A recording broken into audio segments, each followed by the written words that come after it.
Aujourd'hui, j'essaie un peu d'évoluer avec tous les camarades de partout sur l'étendue, la grande étendue de notre chère et mère patrie, l'Afrique. Parce que c'est dans cette dimension-là qu'aujourd'hui nous avions décidé de travailler, compte tenu de problèmes qui sont énormes et que les solutions ne peuvent pas être des solutions isolées, parce que les problèmes sont des problèmes qui sont globaux et qui sont conjoints. Donc nous avions décidé d'aller dans ce sens.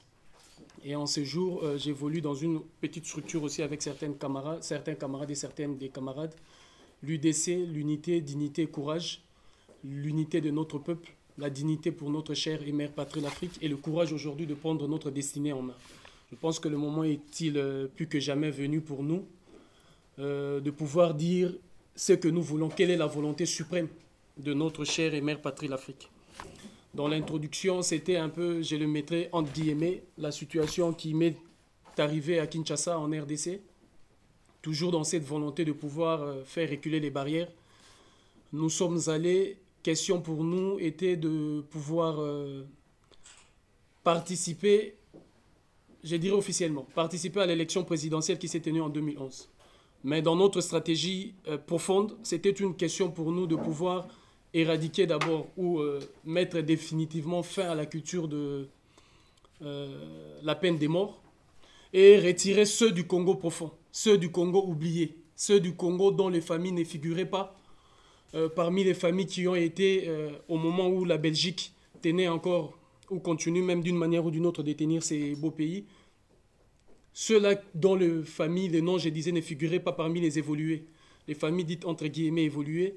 Donc on est allé chercher ces Congos profonds, ces Congos oubliés, pour que ces Congos-là puissent aussi avoir le droit d'aspirer et ou de participer à l'exercice de notre pays ou à la prise des décisions. Donc il s'est fait que c'est lui qui a été présenté ici par mon prédécesseur.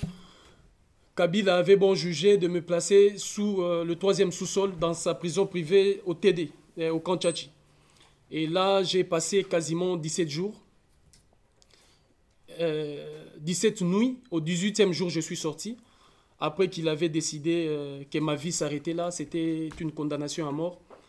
J'ai passé les derniers quarts d'heure, ou je dirais les 4 derniers jours, sous une cellule où est passé le regretté Armand Tungoulou. Mais bon, comme il avait décidé que je mourrais, bon, la volonté du Tout-Puissant était autre. Donc la suite, vous la connaissez parce que je suis là vivant parmi vous. Donc je rentre dans le vif du sujet. Dans le vif du sujet, il s'est fait que, comme je disais, je vais parler du devenir du Congo, le devenir du Congo comme l'enjeu principal d'une Afrique stable et souveraine. Mais si j'ose dire d'abord, quand je parle du devenir du Congo, je me suis permis de l'étayer en 4 étapes où je serai très bref, parce que, vu le temps, et puis je cours derrière une conférence où je dois intervenir par rapport au camarade Charles Blé Goudé, qui est injustement incarcéré à la prison de l'A Haye. Donc j'ai parlé du devenir politique du Congo. En premier, le devenir politique du Congo, je l'inscris directement dans le cadre d'un projet politique qui aboutirait à la création des États-Unis d'Afrique. Frantz Fanon disait que l'Afrique a la forme d'un revolver dont la gâchette se trouve au Congo. Et le travail personnel que j'ai fait, aujourd'hui j'ai découvert quelle est la gâchette qui se trouve au Congo.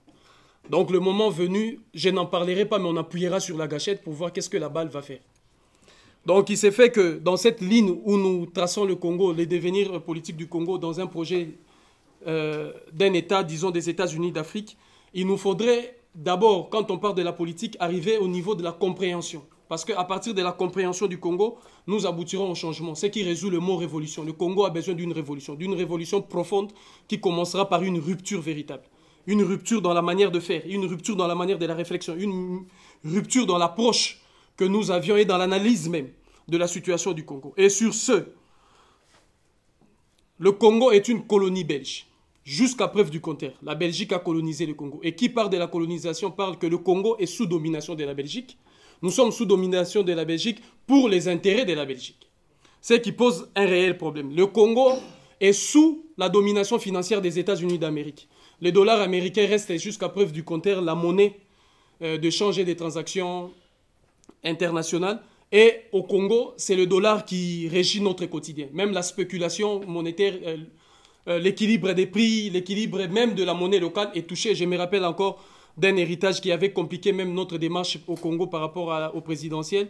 Hérité, que son âme repose en paix, de Mzee Laurent Désiré, qui disait, qui avait interdit toute transaction internationale financière avec les devises étrangères, notamment lorsqu'il s'agissait déjà, lorsqu'on atteint les niveaux de 10 000 ou de 15 000 dollars. Donc le Congo est sous domination financière des États-Unis d'Amérique. Et le Congo est un territoire militaire de la France. Lorsque le maréchal Mobutu n'était toujours pas capable de résoudre les questions auxquelles il était confronté, c'était toujours la France. On se rappelle tous de ce qui s'est passé à Kolwezi, à Lubumbashi. Il a fallu pour lui, avec cette opération, exterminer la plupart de Français pour obliger le président Valéry Giscard d'Estaing de rentrer en action. Et ce qui a été continuellement les exercices ou les sports nationaux de Mobutu Sese Seko pendant tout son règne. En matière d'affaires, lorsque je suis allé au Congo, j'ai découvert pas mal de choses, pas mal de constructions, pas mal de quartiers d'affaires et de business. Et derrière ça, il y a des Hollandais. Les nations ou les pays qui tiennent tous ces dossiers-là du monde des affaires, c'est les Hollandais. Le Congo est une découverte de la royauté britannique.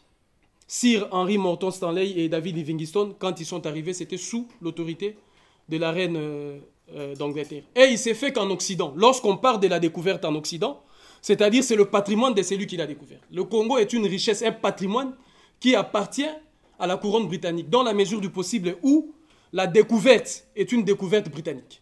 Donc il s'est fait que toutes ces réalités nous mettent dans une situation complètement où on ne peut pas s'en sortir. Lorsqu'on réfléchit dans le schéma habituel qu'on nous a placé, lorsqu'on donne des solutions à proposer, aller dans le principe ou dans le mythe qu'ils nous ont placé, courir derrière le mythe du développement, derrière le mythe de la démocratie, derrière le mythe de l'émergence, le Congo ne s'en sortira pas. Donc il faudrait commencer d'abord par une révolution, comme je disais, une rupture radicale sur tout le plan et dans tout le domaine. C'est là, m'oblige aussi à dire que le Congo, jusqu'à preuve du contraire, est un territoire économique de l'Allemagne. La conférence de Berlin, en réalité dite la conférence de Congo de 1885, sous l'initiative de von Otto Bismarck qui a réuni toutes les puissances, a placé le Congo comme un territoire économique de l'Allemagne. Lorsque tout se passe en matière d'économie, tout ce qui est comme commerce, tout ce qui est comme transaction, c'est l'Allemagne qui chapeaute tout. Joseph Kabila avait réussi à faire introduire un monsieur qui était à côté de moi pendant que j'étais sous sa prison, et qui me parlait de l'Allemagne, qui me parlait de sang des Allemands, c'est-à-dire le sang qui coule dans nos veines. Je me rappelle qu'à un moment donné, lorsque le Congo était sous, je dirais, la traite négrière et les razzias négriers, des études qui ont été faites en matière génétique, en matière de génétique, ont permis aux savants allemands de progresser, d'aller très vite. Et il s'est fait que le comportement de nos ancêtres, autrefois, des dignes ancêtres que nous avions eus, et nous, il y a eu une rupture totale. Il y a eu une rupture parce que nous sommes comme si nous étions des personnes lobotomisées. À un moment donné, les Allemands, avec leurs laboratoires, ont envahi le Congo. Et il y a beaucoup de choses qui ont été faites. Si je rentre en détail, ça nous mènera encore plus loin, mais un jour on en parlera. Beaucoup de choses qui ont été faites à travers des vaccins, à travers de certains produits pharmaceutiques qui ont été donnés. Certaines nourritures, là j'allie ça avec l'État d'Israël, parce que le premier ministre israélien est à preuve du contraire le ministre de la Santé. Et toutes les firmes et les laboratoires, nous savons derrière ça qu'est-ce qui s'est passé. Donc il y a cette domination-là qui passe le Congo à ce niveau. Donc il y a une rupture, même un processus aussi à accomplir par rapport à nous-mêmes en tant qu'individus pour nous reconnecter avec cette dignité autrefois que nous avions perdue. Le deuxième point, je serai très bref comme je disais, au deuxième point, les devenirs économiques du Congo. Au XIVe et XVe siècle, le monde était placé sous l'économie des plantations. Les hommes les plus riches. Aujourd'hui, tout ce que nous voyons, même tous ces milliardaires du monde qui forment aujourd'hui ce qu'on appelle la finance internationale, autrefois, ils ont été tous, ils ont participé à cette économie des plantations. Pendant l'économie des plantations, le Congo a subi un choc et a payé un prix fort. Parce que pourquoi? D'une manière globale, les territoires ou les terres arables de l'Afrique sont en grande partie concentrées, au niveau du Congo. Nos terres à nous ont servi beaucoup. Et ceux qui ont repris toutes ces plantations, aujourd'hui se sont transformés en banquiers, en ceci. Mais hier et avant-hier, ils étaient tous dans cette économie des plantations. Et sur ce, Vers le 15e et 16e siècle, le monde entier a fonctionné sur base de l'économie. Non, le 16e et le 17e siècle sur base de l'économie animale. L'économie animale qui a fait que, quand je parle de l'animal, donc je classe même la personne humaine, l'être humain comme étant, biologiquement, nous sommes classés comme dans le règne animal, mais en différence avec les bêtes. Donc j'écarte les animaux qu'on connaît habituellement. C'est nous qui avions servi l'économie du 17e et du 18e siècle. Et pendant l'économie animale, le Congo a encore payé fortement, et l'Afrique de manière générale, nous avions payé avec les razzias négriers que vous connaissez, l'esclavage et la traite négrière. Bon, j'enlève le mot traite négrière parce que tous les historiens qui vont dans ce sens, tout ça c'est du télescopage historique.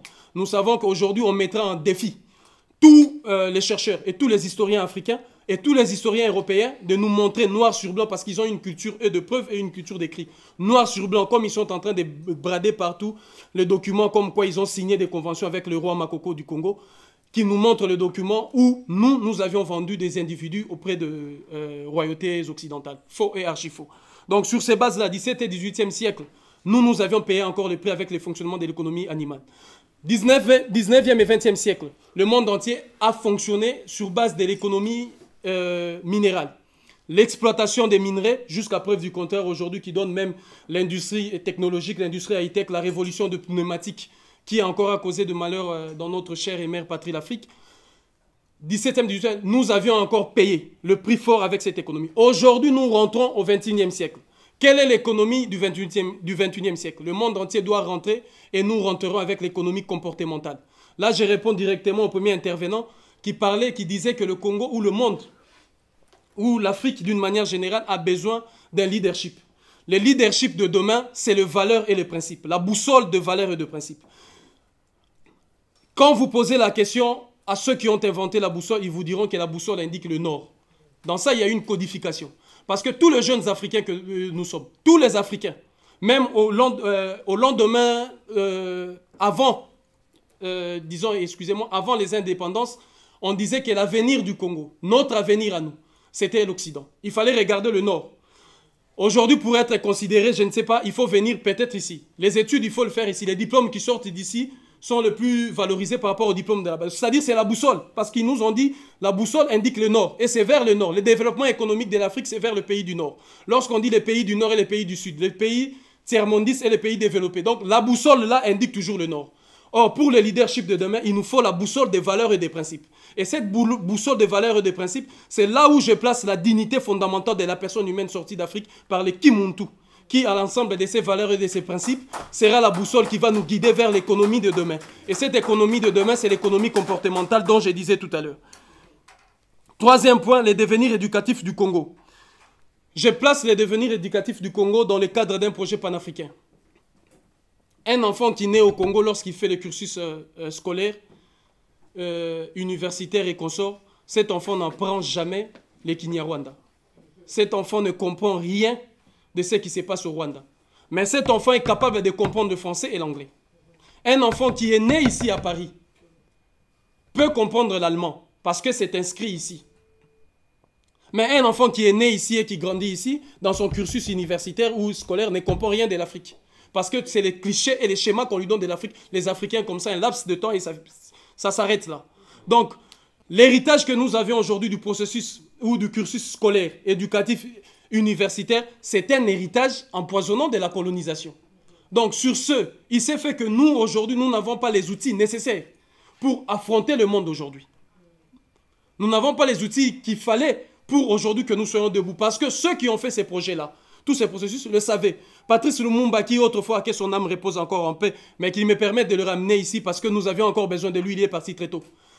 Patrice Lumumba qui revendiquait et qui disait à la Belgique, par rapport au budget éducatif, lorsque nous avions accédé à l'indépendance, il a voulu maintenir le budget de l'éducation, je pense à 43 ou 42% sur le budget de l'éducation. La Belgique voulait nous ramener à 34%. Alors que quand la Belgique tenait le règne éducatif du Congo, ils étaient au-dessus de ça. Quand nous avions accédé à l'indépendance, ils n'ont pas voulu, ils ont fissuré cela.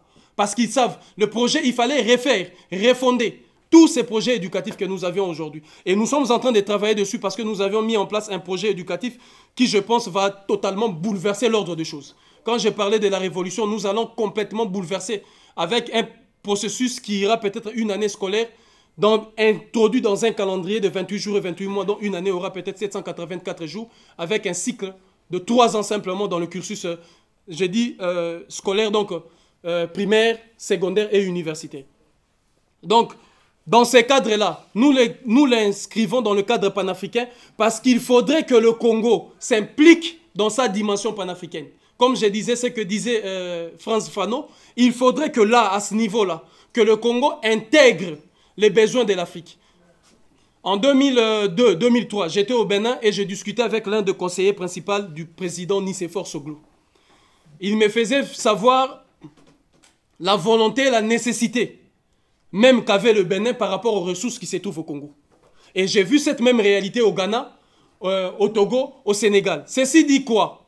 Si dans ce pays-là, il y a des gens qui ont vendu l'âme à l'Occident et qui veulent coopérer avec l'Occident et que l'Occident a besoin d'aller déstabiliser ou de piller au Congo, ces pays-là feront partie de la coalition. Parce que quand on parle de la coalition internationale, dans cette coalition, il y a aussi des pays africains qui font partie. Donc, ceci dit, lorsque le président Eduardo dos Santos avait besoin à un moment donné de déstabiliser son pays, le marchandage n'a pas traîné. La tête de Savim puis contre la tête de Kabila, ça n'a pas traîné, ce genre de marchandage. C'est-à-dire qu'il faut intégrer la dimension du programme scolaire, du projet éducatif du Congo dans un cadre panafricain pour essayer de pouvoir valoriser. Parce que quand Van Otto Bismarck a placé le Congo comme territoire, je disais ici, territoire économique de l'Allemagne, ça commence à partir du fleuve Zambézi. Le fleuve Zambézi qui remonte le Congo, le fleuve Congo, Nil, jusqu'à contourner le Goué et en descendant encore. Donc tous ces périmètres-là sont contrôlés par eux. Donc nous sommes reliés déjà par deux fleuves. Nous devons tracer les voies navigables. Quelle est la voie de demain sur le plan de l'éducation? Qu'est-ce qu'un enfant qui est né à Kinshasa comprendra d'un enfant qui est né à Bobo-Dioulasso? Est-ce que faudrait-il aller en Chine pour aller chercher des panneaux solaires alors qu'il y a des artisans au Burkina Faso qui travaillent dessus? Donc c'est cette dimension-là, mais cette dimension passe par l'éducation. Quel est le contenu à mettre dans l'éducation de demain? Ce contenu doit être panafricain en intégrant tous ces principes dans tout le domaine. Donc c'est ce que j'appelle le projet de devenir économique, éducatif du Congo, inscrit dans un projet panafricain. Et il y a le quatrième et dernier point, les devenirs sécuritaires du Congo. Pas plus tard qu'hier, en 1964, nos pères des indépendances sont allés au Caire. Et lorsqu'ils sont allés au Caire en Égypte, sans pour autant le vouloir, parce que je salue d'abord la mémoire de tous ces grands qui ont combattu pour la dignité qui était nôtre, pour dire non à l'Occident. Parce que le moment était venu. Cela n'en déplaise à ceux qui disent que nous sommes allés très tôt à l'indépendance. Devant l'indignité et l'irrespect, il n'y a pas de négociation. Et devant ça, le moment était venu pour nous de dire non. Et lorsqu'on a dit non, ils nous ont permis d'accéder à un niveau. Mais leur volonté suprême, je pense, comme le disait le président Kouma, une volonté qui est partagée, le président Sékou Touré, mais aussi Patrice Lumumba, c'était d'aller dans cet États-Unis d'Afrique. C'était leur volonté suprême. Ce n'était pas aujourd'hui de garder toutes ces prisons coloniales qu'on nous a remis, qui ont du mal à fonctionner. Parce que ici, l'intervenant qui m'a précédé demandait si nous étions tous du Congo. Mais il faudrait dire aussi que nous appartenons à la Belgique. Parce que sans les invités, ils sont là. Le Congo reste jusqu'à preuve du contraire un patrimoine imprécaré de la Belgique. Le Sénégal restera aux mains de la France. Le Ghana ainsi pareil. Donc il faudrait en sortir. Et sur ces plans sécuritaires, les bases de 1964, le Congo défend bec et ongle de ses frontières héritées de la colonisation. C'est d'ailleurs la phrase qu'on dit. Les frontières héritées de la colonisation. Le Congo le défend bec et ongle. Le Rwanda défendra ça. Le Burundi défendra ça. Et lorsqu'on va rentrer en collision, ce sont les femmes qui sont violées. Ce sont nos enfants qui sont matraqués, éventrés, discriminés, toutes les images horribles que nous voyons ici. Alors, c'est pourquoi? Parce que nous défendons l'intangibilité des frontières. Ces conflits-là commencent par ça. La pénétration du Rwanda au Congo, c'est parce que nous défendons ça. Je pense qu'il faudrait une refondation totale des bases sécuritaires du Congo, en commençant par placer la femme africaine, donc par-dessus tout. Là, j'ai dit en même moment la femme congolaise, parce qu'elle fait partie de ce corpus de la femme africaine, comme étant le principe numéro 1 de base sécuritaire, où on passera par la notion de l'inviolabilité, de l'intégrité physique et de l'intégrité territoriale de la femme africaine. Parce que l'inviolabilité de l'intégrité territoriale de la femme africaine dira pas de conflit là où il y a la femme africaine. Cela commence dans nos maisons avec un changement fondamental des mentalités dans nos maisons. Cela montrera au niveau de nos familles, au niveau de nos quartiers, au niveau de nos provinces, au niveau de nos États. Et c'est là la refondation de l'Afrique. Et sur le plan de l'intégrité physique, cela mettra fin à tous ces viols. Ce qui permettra l'ouverture de cet États-Unis d'Afrique dont nous rêvons tant, où la nationalité sera en premier accordée à toute personne née de la femme africaine. Et pour conclure, je finirai par cette dimension de la sagesse africaine qui dit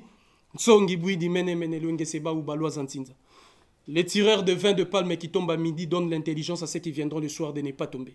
Je pense que tous ceux qui sont tombés dans cette lutte noble que nous menons nous ont donné l'intelligence pour que nous ne puissions pas tomber. Je vous remercie.